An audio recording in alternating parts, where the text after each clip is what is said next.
Fluvial Biogeomorphology Summer School was organized by the Department of Geosciences, by myself, Professor Simone Bizzi, and by the University of Trento, by Professor Bertoldi.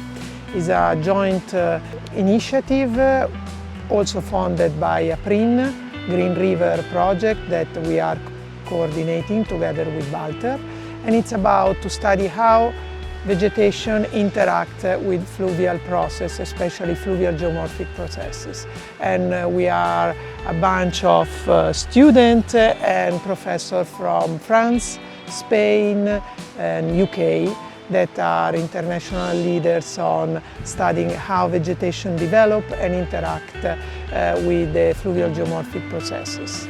And here we are on the Cordevole River studying the development of an island. An island is a part of the river where the vegetation colonizes and gets stable over time.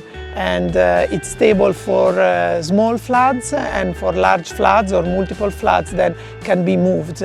And studying how the island move, for how long they are stable and the dynamics over time is part of the topic of this summer school.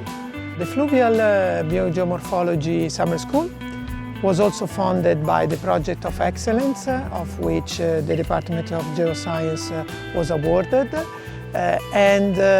One of the other topics is to use last technology like the drone that is flying above us at the moment, and also satellite information and also smart sensor and LiDAR acquisition.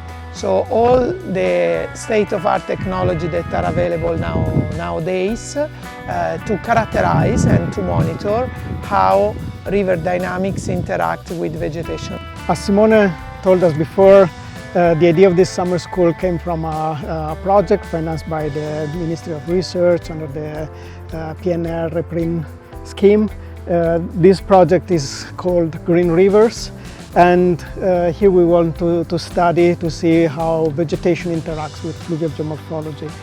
And one of the frontiers of research right now is to understand how the roots of these plants help us understanding what's going on with these plants. So here are two plants that have been moved by recent floods, probably 1 year ago or something like that. So they are now completely dry, but they will help us seeing how long these roots can be, particularly in this one here. You see this is a small plant but has a very long root. The root structure is very important, as we discovered in the last year. And we observed that the way we characterize root is really the crucial ingredient to understand then if these plants can grow and survive the next flood, or if it is flushed away as it happened for these two poor guys here.